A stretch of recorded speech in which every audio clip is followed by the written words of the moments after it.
방송에서 제공하는 투자 정보는 투자 판단에 대한 조언입니다. 방송에서 제공하는 주식의 가치, 가격 상승 및 가격 하락에 대해서는 방송사에서 보장하지 않습니다.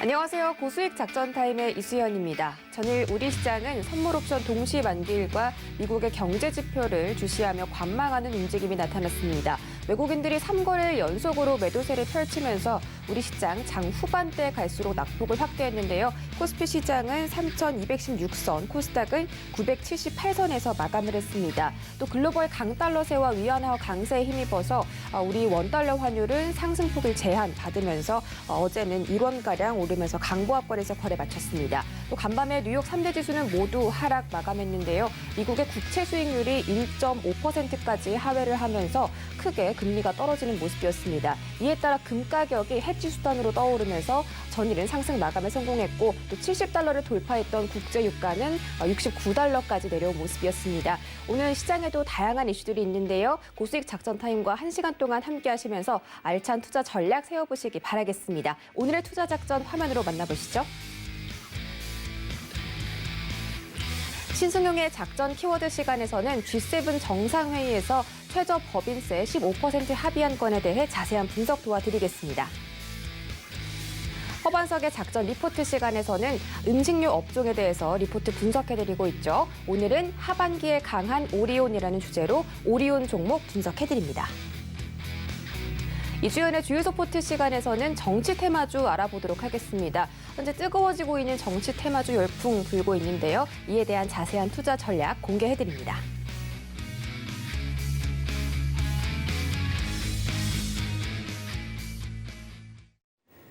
네, 목요일장도 고수익 작전 타임과 함께 다양한 전략들 세워가시길 바라겠습니다.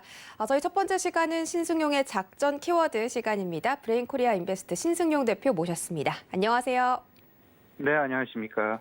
네, 반갑습니다. 목요일장이 활짝 밝았는데 뉴욕 3대 지수가 좀 떨어졌어요. 우리 시장 오늘 좀 자세한 전략 세워보면 좋을 것 같습니다. 첫 번째 작전 키워드 먼저 확인하시죠. 네, 오늘의 첫 번째 키워드는 G7 최저 법인세 15% 합의라는 주제입니다. G7 정상회의가 6월 11일부터 13일 이틀간 열리고요. 그 전에 G7 재무장관 회의가 먼저 이루어졌었죠. 그때 조 바이든 행정부가 추진했던 법인세율 15%를 합의를 봤다고 합니다. 기존에는 21%였는데 이 글로벌 국가들이 좀 반발이 있어서 15%로 합의를 봤고 또 이 정상회의에서 또 중요하게 다뤄질 부분이 기술 기업들에 대한 디지털 텍스 아니겠습니까? 이런 부분 어떻게 보시나요?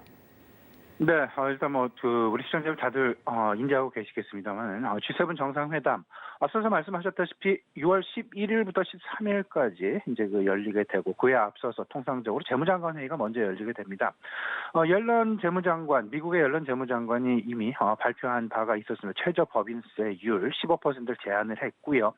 이 부분에 대해서 G7 국가들 모두 이 긍정적인 어떤 그 의견 내면서 전격적인 합의에 이르렀다라는 부분들 두 가지로 생각을 해야 될 것 같습니다. 그 최저 법인세율을 도입했다라는 그 의미 한 가지 하고요. 최근 계속해서 이제 그 회자가 되고 있는 그리고 부담으로 다가오고 있는 디지털세의 도입 이런 부분들이 상당 부분 가속화될 가능성이 있을 수 있다라는 부분. 이 두 가지를 가지고 이제 앞으로 시장 내 어떤 그 변화 부분 이런 부분들을 큰 그림 속에서 우리가 미리 좀 살펴봐야 될 것 같은데요. 특히나 이런 부분들이 최근 들어서 시장 변화 움직임을 좀 보시게 되면요. 기술주들에 대한 움직임보다는 관심 부분보다는 오히려 경기 민감주들에 대한 관심의 부각이 더 크게 나타나고 있다라는 부분과 일맥상통하고 있다라는 점. 물론 그 물가 상승률 그리고 금리 인상 가능성, 유동성 이슈, 테이퍼링 이슈가 계속해서 시장 내 잔존을 하게 되면서 기술주들에 대한 상승을 제한하는 모습. 하지만 반면에 반대편에서는 경기 상승에 대한 기대감으로 인해서 경기 민감주 중심의 어떤 그 상승세가 계속 지속되고 있다라는 부분들. 이 두 가지가 서로 힘겨루게 하고 있는데 최근 합의 가능성이 G7 정상회담에서 합의 가능성이 상당 부분 높은 이미 재무장관 회의에서 합의를 했기 때문에 G7 정상회담에서 이미 합의 가능성은 상당 부분 높습니다. 이 최저 법인세율의 도입 그리고 디지털세 부과에 대한 가속화 이런 부분들도 여기에 기술주들에 대한 움직임 제한에 상당 부분 영향을 미칠 가능성이 있을 수 있다라는 부분들 꼭 미리 염두하시고 최근 시장 움직임의 모습, 시장 물결의 흐름 이런 부분들을 꼭 생각을 하셔야 되겠다라는 점 좀 강조해 드리고자 합니다. 일단 글로벌 최저 법인세 15%를 합의를 했죠. 재무장관들끼리 G7 온쇼어 여기에는 이제 그 온쇼어 자국으로의 어떤 그 기업들을 계속해서 유치하고 기업들이 바깥으로 자국으로부터 바깥으로 나가는 그런 부분들을 방어하기 위한 서로 간의 단둘이를 하는 그런 모습이었다라는 점. 자국 내에 법인을 유치를 하고 두 마리 토끼를 동시에 잡는 그런 그림입니다. 세수 확보는 물론이거니와 고용의 확대까지 추진할 수 있다라는 점. 법인을 다른 나라로 조세회피처로 이동하지 못하게 하고 오히려 자국 내에 계속해서 묶어줄 수 있는 그런 빌미, 그런 근거가 마련되면서 그냥 일단 두 마리의 토끼를 계속해서 잡을 수 있다라는 그런 근거가 되고 있다라는 점.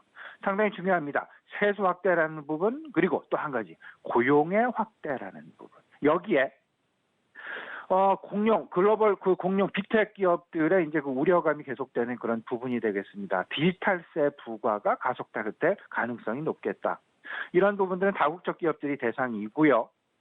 지금 현재 이야기가 되고 있는 부분은 현지 국가에서 남겨놓은 영업이익률이 10%를 초과하게 된다라면 10% 초과분의 20%에 대해서는 현지국에서 무조건 과세하는 그런 어떤 그 그림들이 그려지고 있다라는 점. 국내 기업들 조세 회피 국가 법인은 약 730군데로 추정이 됩니다. 전체 71개 기업에 대해서는 71개 그룹군에 대해서는 해외 계열사가 한 5천여 개에 가까운 그런 모습인데요. 여기에 삼성도 포함되고 한화, CJ, LG, 현대차 상당히 많은 법인들이 해외에 각국에 퍼져 있다라는 부분들 이런 부분들까지 최저 법인세율의 도입과 그 다음에 디지털세가 부과된다라는 부분 이 부분은 어쨌든 각국 기업들 우리 글로벌 우리나라들의 어떤 그 글로벌 기업들의 법인세를 회피하기 위한 그 세금을 다시금 세무 회계를 정정해야만 하는 수정 보완해야만 하는 그런 어떤 그 당면 하고 있다라는 부분들 생각을 하셔야 될 것 같습니다. 삼성전자의 영업이익률이 15.2%죠. 지난 분기 기준입니다. SK하이닉스가 15.7%, 코웨이가 18.7%, 요즘 관심이 상당 부분 많이 있습니다. HMM, 과거 현대 해상 운송이었는데요. HMM으로 이제 그 사명이 변경됐죠. 이 부분 15.3%. 이런 부분들에 대해서 영업이익률, 디지털세의 부과, 그리고 최저 법인세율의 도입, 상당 부분 그 세무 회계와 관련된 전략의 수정, 보완이 요구된다라는 부분. 기업들은 상당히 앞으로 발빠르게 움직일 수밖에 없다라는 점. 물론 아직까지 최종 확정은 아닙니다. G7 정상회담이 내일부터 열릴 예정에 있는 것이고요.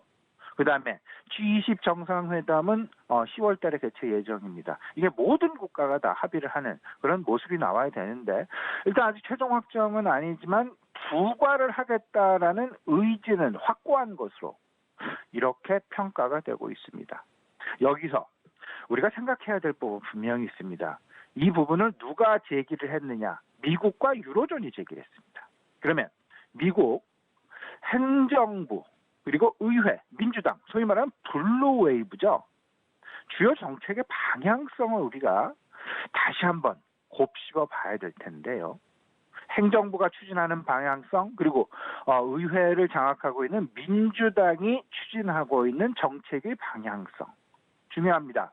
고용 확대 그리고 세수 증대를 계속해서 추진하려는 그런 모습들이 나타나고 있다.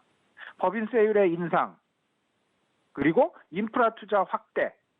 이게 결국은 인프라 투자 확대는 고용을 증진하려는 그런 모습.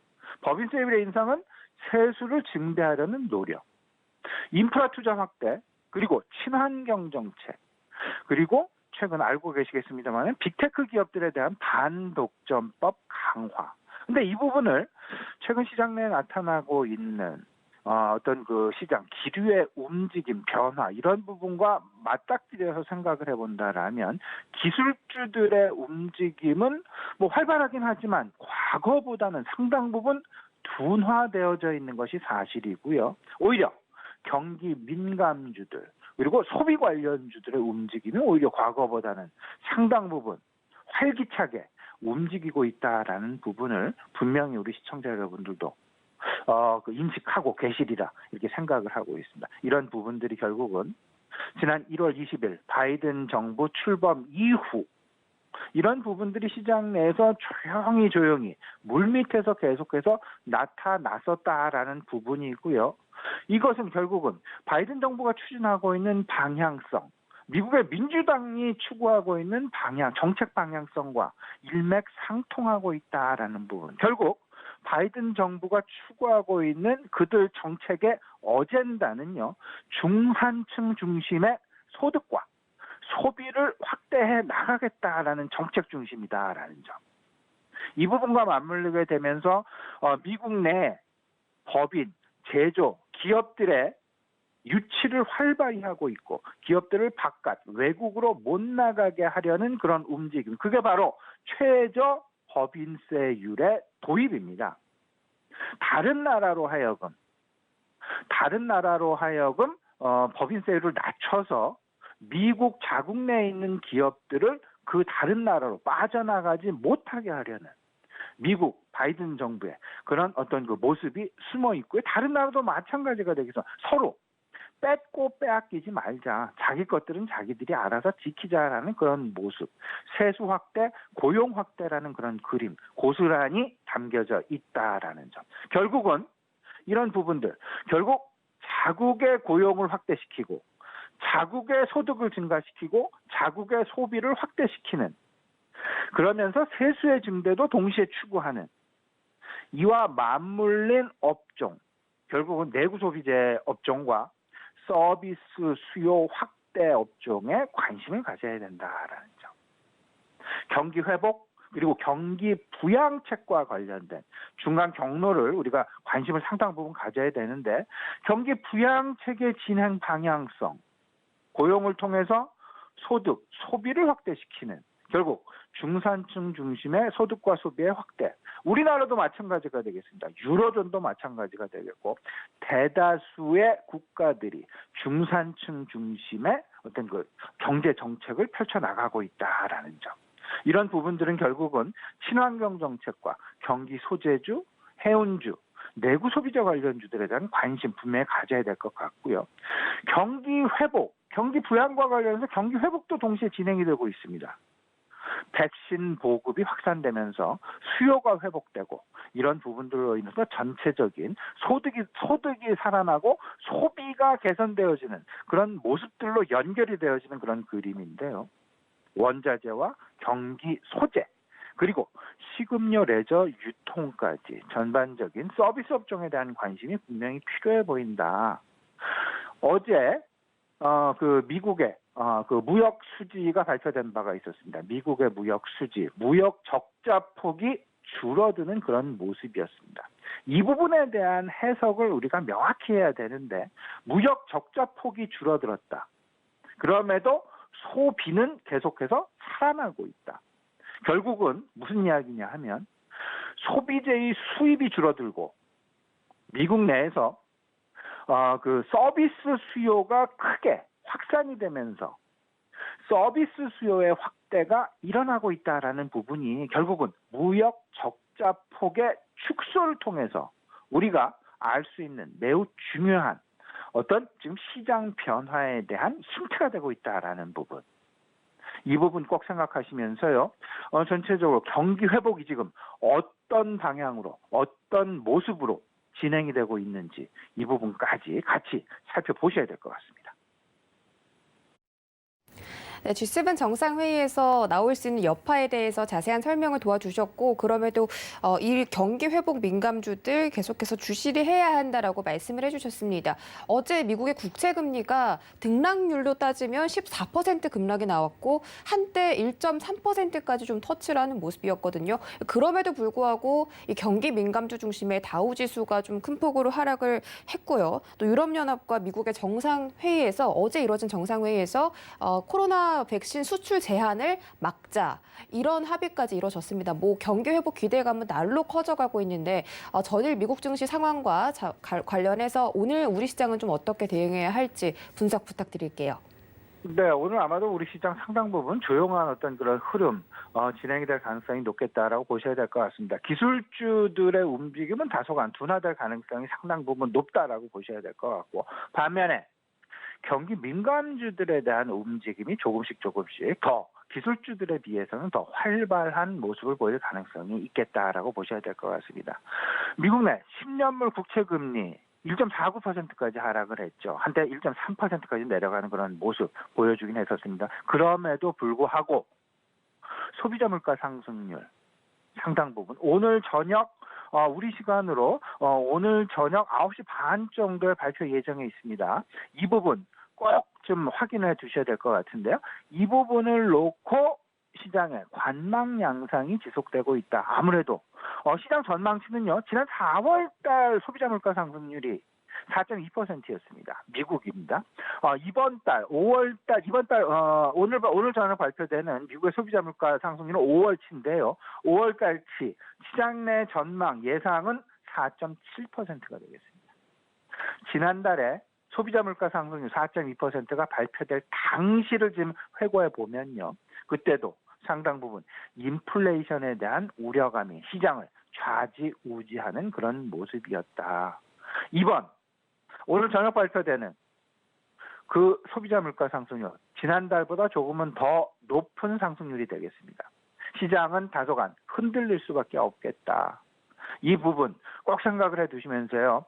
기술주들의 움직임 둔화. 하지만 경기 민감주들의 움직임은 조금은 더 빨라질 가능성이 있을 수 있겠다라는 점. 이게 왜냐하면 인플레이션에 대한 우려감은 상당 부분 높아질 수 있지만 하지만 백신 보급 확산에 따른 경기 상승에 대한 기대감은 여전히 시장을 지배하고 있는 매우 중요한 핵심 지배 요소 중에 하나이기 때문입니다.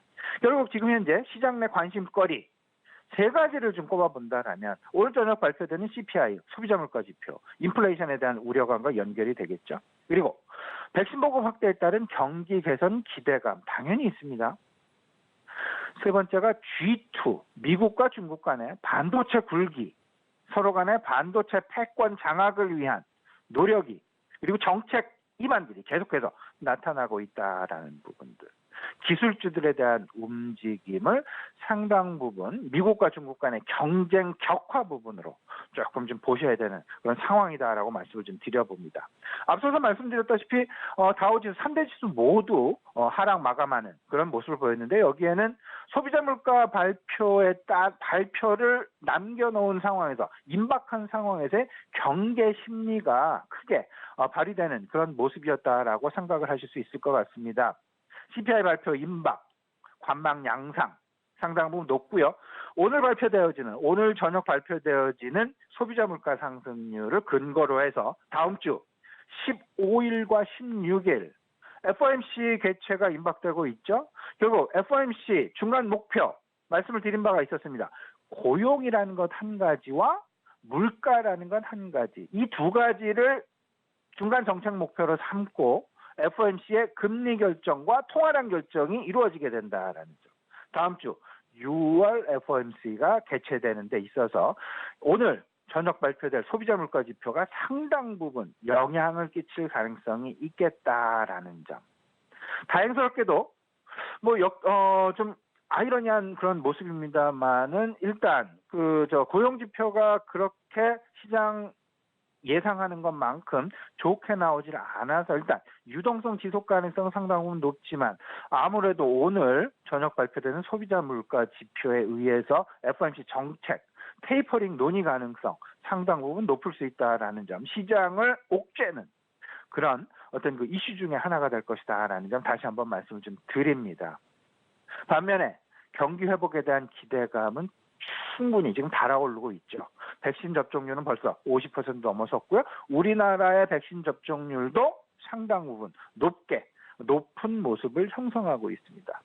1,000만 명을 넘어서는 오늘부로 1,000만 명이 넘을 것이다라는 정부의 예고 발표가 있었고요. 이런 부분들 결국은 미국 CDC의 질병통제센터의 어떤 그 여행 제한을 완화하는 그런 소식들과 맞물리게 되면서 그 여름철 성수기 그리고 여름철 그 여행 성수에 대한 어떤 그 기대감이 상당 부분 크게 작용하고 있다. 이 부분은 어제 발표된 미국의 그 무역 수지하고도 연관이 되어진다. 우리나라도 마찬가지일 수 있다라는 점.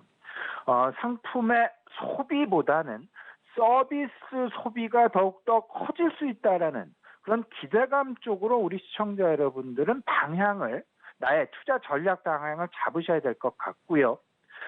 상품 수요 그리고 서비스 수요 이 부분을 나눠서 서비스 수요의 모멘텀이 더 크겠다. 그러면 여기에 나타나는 부분 당연히 호텔, 레저, 항공, 식음료 부분이 될 것입니다. 이 부분 관심 계속 가지셔야 될 것 같고요. 인플레이션에 대한 우려는 오늘 저녁을 기점으로 조금은 더 격화될 가능성이 있겠다라고 보셔야 될 것 같습니다. 물론 지난밤 미국의 10년물 국채가 1.49로 마감하는 그런 모습. 최근 3개월 미국 10년물 국채 금리의 추이 그래프를 좀 보시게 되면요. 지난주부터 상당 부분 급락하는 그런 모습을 보이고 있습니다.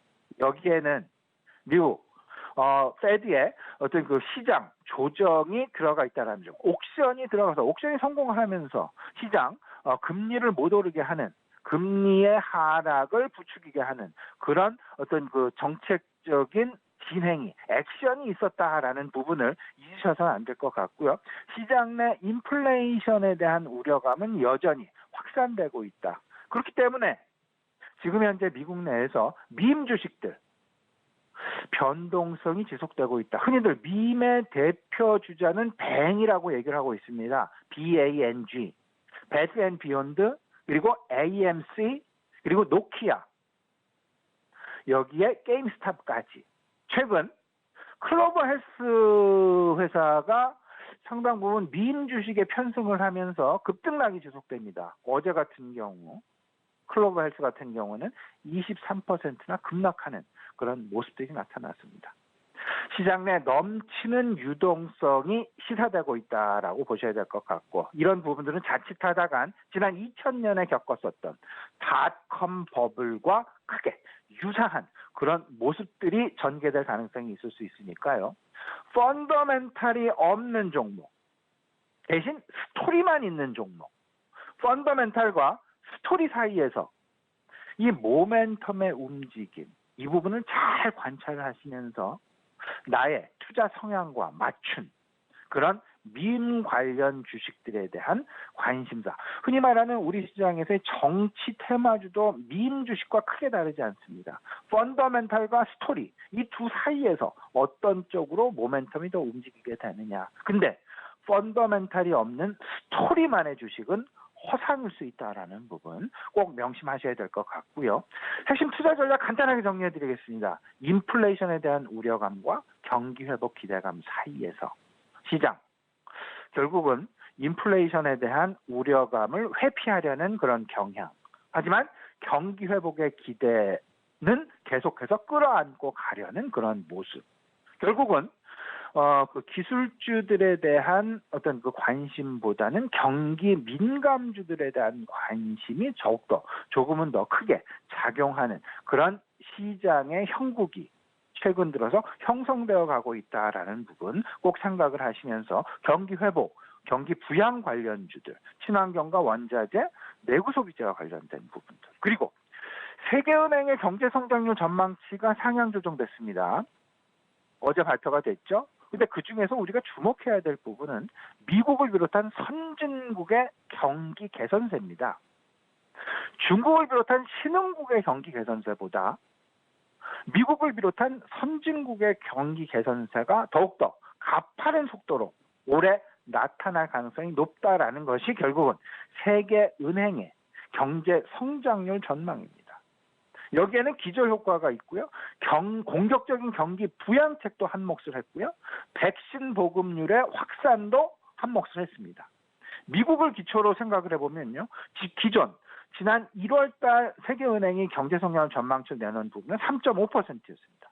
근데 이번에 내놓은 부분은 무려 여기서 3.3%를 상향 조정한, 거의 2배 가까이 상향 조정한 6.8%로 상향 조정했다. 그러면 지금 현재 우리 상황에서는 중국을 비롯한 신흥국의 경기보다는 미국을 비롯한 선진국 경기 회복에 조금 더 포커스를 가져가야 되겠다. 결국은 자본재와 경기 소재, 내구 소비재에 대한 관심을 가져야 될 것이고, 백신 보급과 확산과 맞물린 폭발 이연 소비, 여기는 앞서서도 간단히 설명을 드렸습니다. 미국의 무역 적자 폭이 축소됐다라는 부분에 우리가 주목을 해야 되는데, 상품 소비는 상대적으로 그 증가폭이 줄어들고 서비스 소비 수요의 확대가 크게 나타났다라는 부분.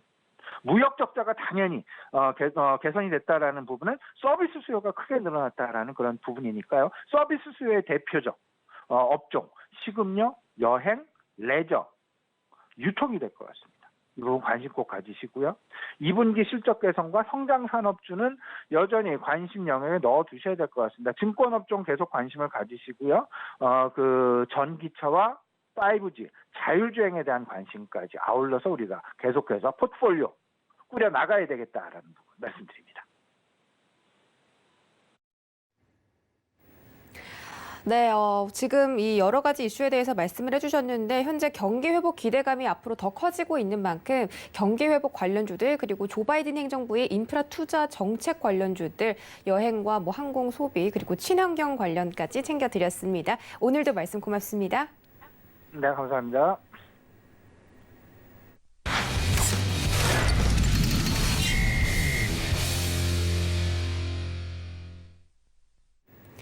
네, 허반석의 작전 리포트 시간으로 돌아왔습니다. 증권가에 쏟아지는 리포트들 어떤 리포트가 진짜 보석일지 감별해드리는 감별사죠. IR 분석에 신 허반석 전문위원과 함께하는 시간입니다. 이번 주 계속해서 음식료 업종 리포트 전해드리고 있는데요. 하이트 진로를 어제는 다뤄드렸습니다. 앞으로 하반기에 갈수록 음식료 업종들이 조금씩 더 강세를 보일 것이다라는 전략을 세워주셨는데 오늘은 과연 어떤 종목일지 바로 허반석 위원님 연결해서 만나보도록 하겠습니다. 안녕하십니까? 네, 안녕하세요. 네, 반갑습니다. 위원님, 어제 시장이 좀 많이 혼란스러웠어요. 그렇죠? 네, 그렇습니다. 네, 이렇게 혼란스러운 상황임에도 불구하고 음식료 업종들에 대해서 분석을 해주셨는데 앞으로도 음식료 업종들 특히 강세 보일 수 있다라고 말씀해 주셨잖아요. 네. 네, 특히 7월이나 8월 같은 여름에 조금 더 저희가 강세 보일 수 있을까요? 지금 7월이나 8월을 말씀하신 부분들은 결국엔 이제 하이테질로나 음료 그리고 백신 접종률이 높아짐에 따라서 외부 활동이 증가되고 그런 외식 수요 증가에 따라서 다양한 확대가 일어날 수 있는 부분들이 분명히 있다라는 말씀들을 좀 드리고 싶습니다. 그렇기 때문에 그러한 부분들로 조금 판단을 해보시면 조금 더 음식료 업종, 그중에서도 오르지 않은 부분들을 조금 보시면 좋겠다라는 말씀 드리고 싶습니다. 알겠습니다. 지금 하반기에서도 어떻게 하면은 이 음식료 업종에 대해서 자세한 시각 가져갈 수 있는지에 대해서 말씀해 드렸습니다. 지금 잠깐 화면으로 나갔는데 오늘의 종목 리포트 먼저 확인해 볼게요. 네, 오늘의 종목 리포트는 오리온이라는 종목입니다. 오리온 누구나 다 알고 있는 종목이죠. 하반기에 강한 오리온이라는 주제인데 오리온이 보통 이 주식을 보면 상반기보다는 하반기에 조금 더 시세 분출이 나오는 그런 종목이라고 합니다. 음식료 업종이 하반기에 조금 더 돋보일 수 있는 만큼 오리온 과연 하반기에 좀 강세를 보일 수 있는지 저희가 알아볼 텐데요. 위원님 지금부터 분석 가능하실까요? 네, 그렇습니다. 오리온을 살펴보도록 하겠습니다. 화면 연결이 지금 원활하지 않은 모습인데요. 음식료 업종을 말씀을 드리고 있는 부분이고 그 음식료 업종 중에서도 오리온을 살펴보는 이유는 먼저 1분기 실적에 대한 리뷰를 조금 드려야 할 것 같습니다. 1분기는 매출액은 620억 원, 매출액 그렇고요. 영업이익 같은 경우에는 현재 1,019억 원 정도 이야기가 나오고 있는 모습입니다. 이러한 부분들을 이어갔을 때에 앞으로 오리온에 대한 부분들은 지금이 바닥이 아닌가, 저평가 상황이 아닌가라는 부분으로 조금 살펴보시면 좋을 것 같습니다. 그리고 또한 오리온은 3월 중국과 베트남 법인 매출과 영업이익률 부진으로 인해서 1분기에 대한 실적들이 조금 소폭 하회한 모습들이 있지만 앞으로는 이 부분들을 조금 이어나갈 수 있다라고 좀 보시면 좋을 텐데요. 리포트를 좀 화면을 보시면서 말씀을 드리면 좋을 텐데 현재 시스템상 조금 그 부분이 안 돼도 있다는 점 양해의 말씀을 좀 드리고요. 또 한 가지로 말씀드릴 수 있는 부분들은 노란톡 오픈 채팅방을 통해서 살펴볼 수 있는 리포트들이나 클립 영상들을 올려드리고 있으니까요. 그 부분들 꼭 챙겨보셨으면 좋겠습니다.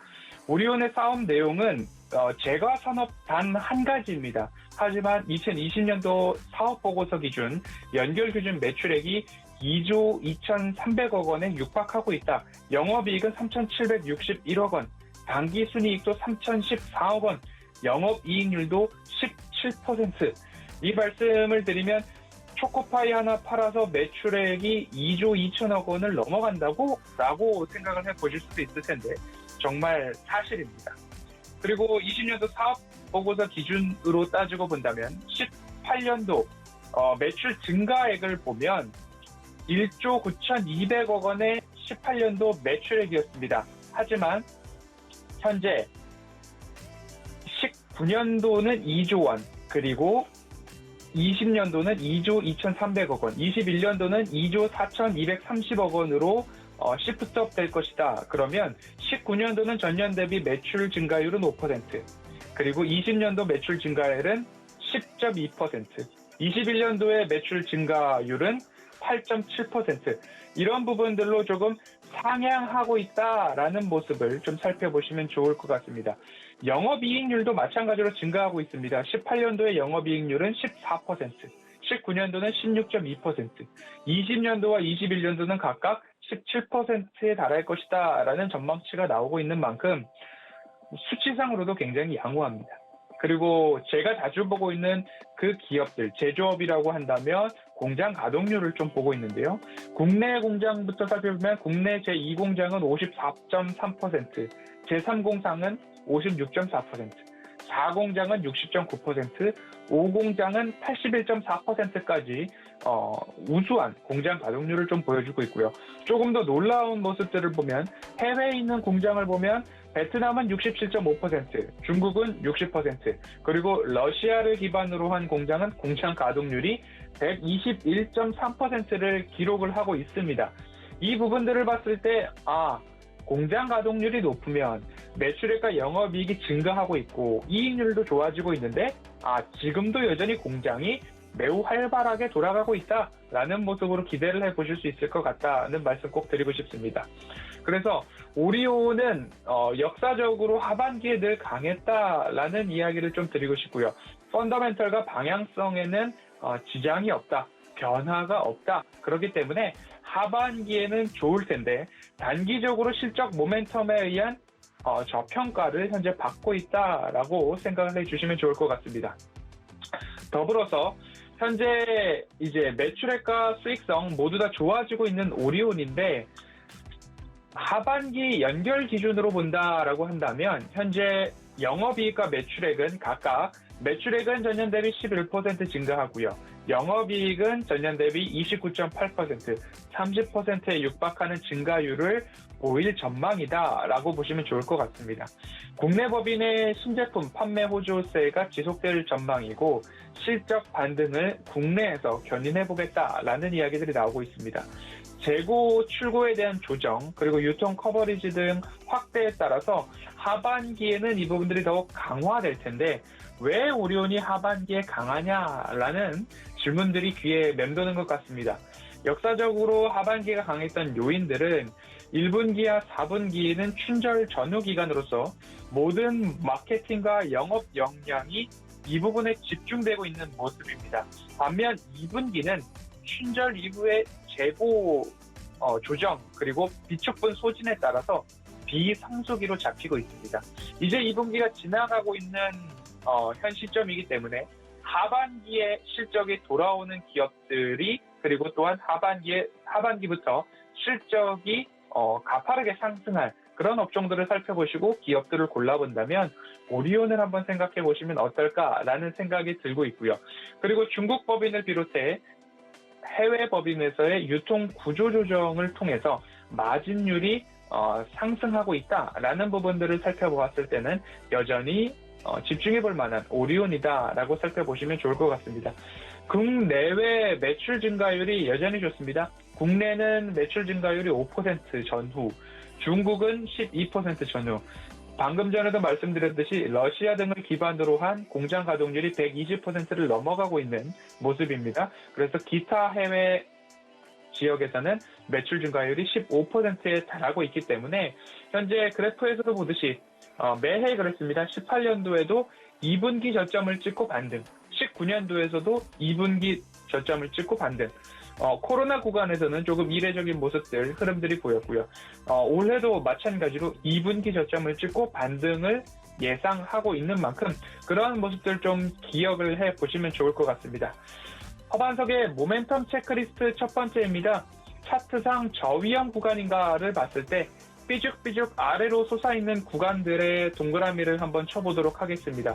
그리고 이 구간들이 라인으로도 연결이 되는가를 살펴본다면 이 구간을 한번 이렇게 빨간 점들을 연결했을 때 빨간 점들이 이 라인 위에 올라와 있구나라고 그려진다면 추세를 지켜가고 있구나라고 생각을 해보시면 좋을 것 같고요. 그러면 이 구간을 깨지 않고 올라가는 기업들의 특징은 매출액과 영업이익이 증가하는 기업이다라는 이야기로 보시면 좋을 것 같고요. 평행한 선을 하나 더 그어서 중기 되돌림선과 그리고 수익률 극대화선으로 세 부분으로 나눠서 좀 올려봤습니다. 그러면 되돌림 자리에서 매도가 나왔던 매물이 출회됐던 부분들도 있고 수익률 극대화 라인도 한번 그려볼 수 있는데요. 현 구간에서는 추세선 하단에 다시 한번 막고 있는 상황이기 때문에 제가 말씀드렸고 리포트에서도 이야기를 해주고 있는 하반기부터 강했던 오리온이다라는 생각을 해보면 반등 자리에서 여전히 반등을 주고 있는 흐름들입니다. 그러면 다시 한번 이 구간에서 반등 포인트가 될 수도 있는 지점에 도달했다라고 보시면 좋을 것 같고요. 그러면 상승 추세를 이어갈 수 있는 모멘텀은 무엇인가라고 생각을 했을 때 사업 보고서나 분기 보고서를 잘 뜯어 보니까 매출액은 늘어나고 있는데 판매비는 줄어드는 기업이고요. 이자 보상 배율이 54배인데 이 이야기를 풀어서 얘기하면 차입금을 54배 늘려도 우리는 이자를 감당할 만큼 충분한 이익을 내고 있는 기업입니다. 라고 이해를 해보시면 좋겠고요. 부채 비율은 17년도 68%에서 21년도 1분기 기준으로 36%까지 줄어든 기업이고요. 유보금이 17년도 1조 2,800억 원에서 21년도 1분기까지 1조 9천억까지 늘어나고 있는 기업입니다. 부채 비율은 줄어들고 유보금은 늘어나는 기업을 좀 보시자고 보시면 될 것 같고요. 무상증자나 자사주 매입이나 주가 부양을 위해서 무엇인가를 하면 더 좋을 텐데 기대감을 좀 가져보도록 하겠습니다. 그렇지 않아도 하반기부터 좋아질 기업이다라고 보시면 좋겠고요. 오늘은 세 단어로 마무리를 짓도록 하겠습니다. 탄탄한 기업이다, 싸다, 괜찮다라는 모습으로 오리온은 여기까지 살펴보도록 하겠습니다. 네, 하반기 오리온의 강세 어떻게 하면 이뤄질 수 있는지에 대해서 자세한 설명 도와드렸고요. 주가 상승까지 체크를 해보면서 오리온 여러분들의 종목에 한번 관심 종목으로 넣어보시기 바랄게요. 말씀 고맙습니다. 감사합니다. 네, 이어지는 시간은 이주현의 주유소 포트 시간입니다. 저녁 8시 주유소 방송에서 이주현 위원님이 구성하신 포트폴리오 종목들 개장 전에 리뷰해보는 시간이죠. 이주현 전문위원 바로 만나보도록 하겠습니다. 안녕하십니까? 네, 안녕하세요. 네, 반갑습니다. 어제 시장이 조금 안 좋았죠. 장 후반대 갈수록 낙폭을 좀 크게 확대하는 모습이었는데 오늘은 반전을 기대해보면서 우리 위원님의 자세한 개장 작전까지 들어보도록 하겠습니다. 먼저 포트 운용 원칙부터 만나보고 가시죠. 이주연의 주유소 포트 운용 원칙입니다. 처음으로는 바닥난 포트폴리오를 접수하고요. 기존 종목들을 손절한 뒤에 전문가 추천주로 포트를 운용하게 됩니다. 전문가당 한 종목 추천을 원칙으로 하고 있고요. 제시된 손절가나 목표가를 터치했을 시에는 포트에서 제외합니다. 최고 수익률 산정 기준은 종가로 하고 있습니다. 자세한 종목 보시죠. 네, 주유소 포트 현황에서 동신건설과 삼익THK는 목표가를 이미 달성했죠. 각각 수익률 14%, 14.98% 챙겨갔습니다. 빅텍은 손절했고요. 이베스트 투자증권은 수익률을 조금 줄였습니다. 하지만 안랩이 수익률 3%까지 늘려가면서 손실률 복구해주고 있네요. 다음 장 볼까요? 네, 다음 장은 비교적 최근에 편입된 종목들입니다. CJ E&M이 10%대 수익 달성해주고 있고 광주 신세계는 0.5% 챙겨가고 있습니다. 한라홀딩스가 약간 반락했는데요. 0.54% 손실 보고 있네요. 네, 오늘 종목들 다 살펴보고 돌아왔습니다. 이제 우리 위원님께서 목표가 이미 달성해서 청산하신 종목인데 동신건설에 대해서 알아보려고 합니다. 정치 테마주가 너무 열풍이에요, 지금. 우리 위원님께서 사실 소위 말하는 정치 테마주의 요정 아니겠습니까? 네. 맞으시다면 살짝 웃어주세요. 알겠습니다. 제가 또 정치 테마주 우리 위원님께서 또 잘 차트를 보시는 걸로 알고 있는데 지금 열풍이 점점 뜨거워지고 있어요. 각 정당의 전당대회도 잇따라서 이슈가 되는 상황이고 또 대선도 코앞으로 다가왔잖아요. 앞으로 정치 테마주들 어떻게 좀 전략 가져가면 좋을지 우리 정치 테마주 요정 위원님께서 세워주시면 좋겠습니다. 네, 이제 전당대회가 각 당에서의 이제 대권 후보를 뽑는 전당대회 이슈가 한 가지 좀 남았다라고 생각이 들고요. 이제 정치 테마주들 같은 경우는 이제 기대하고 있던 그런 일정들이 나왔을 때 그리고 거기에 대한 결과들이 있을 때마다 이제 좀 움직임이 나오는데요. 이제 여론조사에서 좀 이렇게 갑작스럽게 이제 좀 지지율이 급상승한다든지 이런 경우에 주가가 반응을 하고요. 그리고 지금은 여론조사 때문에 이제 주가가 좀 급반등하기에는 윤석열 전 검찰총장하고 이재명 경기도지사의 지지율이 좀 상위권에서 이제 좀 견고하게 다지고 있는 상황입니다. 그래서 아마 이 두 분들의 그 지지율이 이제 뭐 엄청나게 크게 변하지 않는 이상은 주가를 움직이기에는 조금 이제는 좀 식상한 재료가 됐다라고 봐야 되는 부분이고요.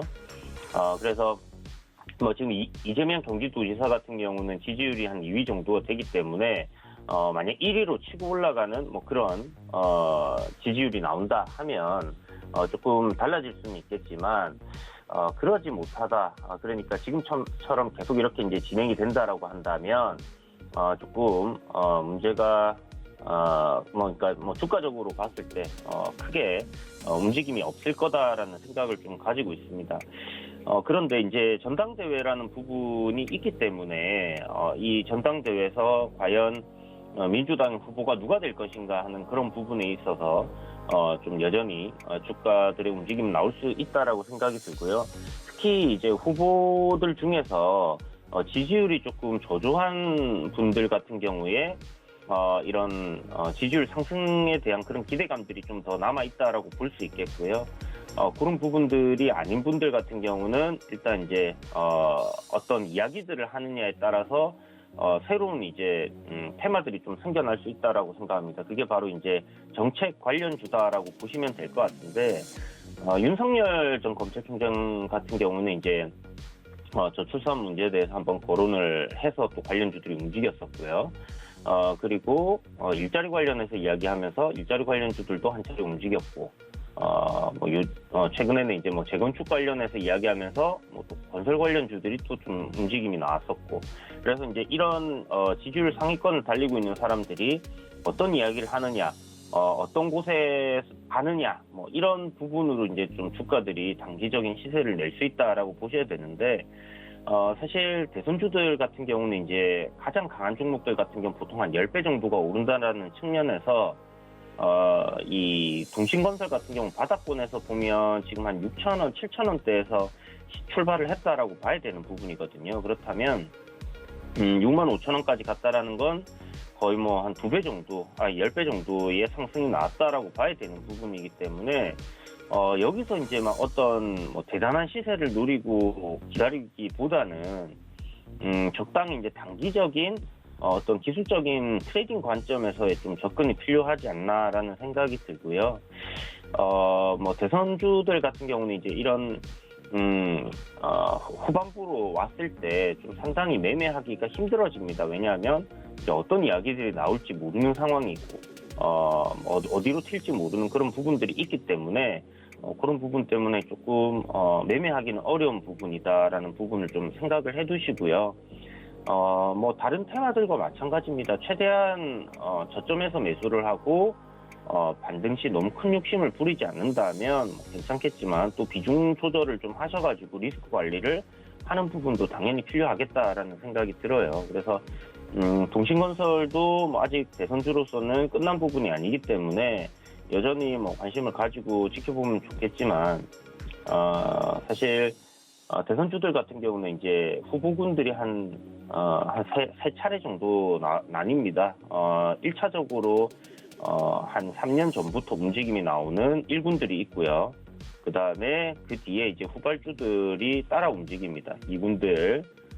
그리고 나서 이제 최근에 좀 움직임이 나오고 있는 3군들이 있는데, 1군들, 2군들보다는 이후에 오르는 그런 종목들이 추가적인 상승 흐름이 더 강하다라는 부분들을 좀 생각을 해 두시고요. 그리고 그래도 대장주는 대장주입니다. 그래서 뭐 이재명 관련주 내에서 보자면 에이텍이나 에이텍GM 같은 것들 많이 올랐다라고 생각은 들지만 시가총액이 굉장히 여전히 가벼운 그런 종목들이고 뭐 다 같이 나중에 랠리를 펼치게 된다면 후보 이제 3군, 그러니까 제가 최근에 이제 오르기 시작했던 대선주들보다는 기존의 대장주들 중에서 이렇게 이제 시총이 조금 낮은 종목들, 그리고 뭐 이렇게 한 10배 정도 오르지 않은 종목들 내에서의 단기 시세를 좀 노려보는 게 좋겠다라는 생각이 드니까 이런 부분 좀 참고하시고요. 동신건설은 제 생각에 뭐 요 고점을 넘어서는 행태는 조금 나오기 어렵다라는 생각을 가지고 있어요. 왜냐하면 10배가 올랐기 때문에. 그런데 뭐 최근에는 유동성이 워낙 풍부해서 그런가 모르겠지만 10배 이상을 또 가는 종목들도 상당히 많이 나오고 있고,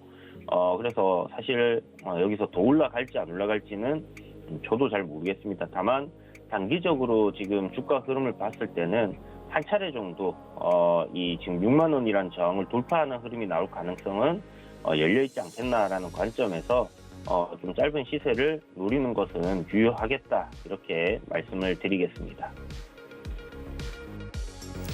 네, 정치 테마주에 대한 자세한 설명 도와드렸고 동신건설 앞으로 주가 전망까지 체크해드렸습니다. 고맙습니다. 네, 감사합니다. 네, 고수익 작전 타임에서 1시간 동안 알찬 투자 작전들 세워드렸습니다. 이제 개장까지 한 20분 좀 남겨두고 있는데요. 저희는 잠시 뒤 순간포착 매매 시그널에서 더 자세한 이야기 들려드리겠습니다. 조금만 기다려주세요. 고맙습니다.